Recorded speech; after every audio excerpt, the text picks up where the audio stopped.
1564, 1856. 300 ans pour faire un port. 2 siècles pour remplacer la vieille jetée, accordée par la charte de Charles VII par la grande jetée.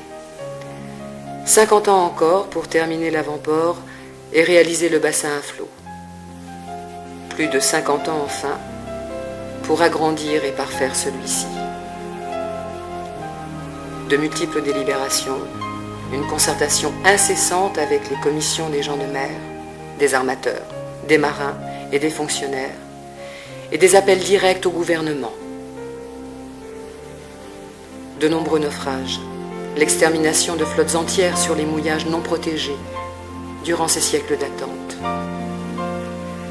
Plus de 500 ans pour réussir cette œuvre. 500 ans de combat, de déception, de courage et d'obstination.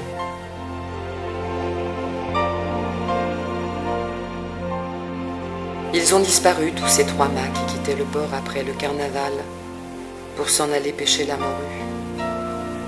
Pendant 5 siècles, ils sont partis tous les printemps vers les brumes glacées des côtes de Terre-Neuve, vers l'échafaud, les graves de Saint-Pierre et Miquelon, vers ce banc mythique aux richesses considérables.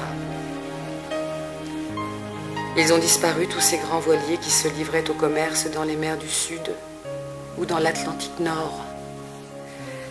Elles ont presque toutes disparu, ces compagnies nées des efforts des armateurs. Combien de marins se sont perdus, sont morts de faim, de soif, de folie, de misère ou de maladie. Combien ont disparu dans des naufrages ou lors de chutes de la mâture, durant les tempêtes, dans des affrontements sans pitié avec l'ennemi. Combien sont morts sur les pontons anglais?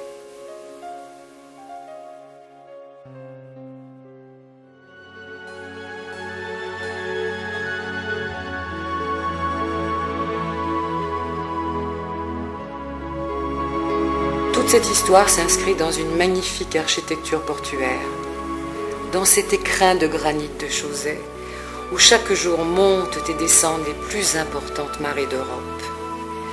C'est au cœur de la ville et du splendide amphithéâtre des rues et des murailles de la haute ville que l'on peut admirer cet extraordinaire spectacle du dernier grand port à marée de France.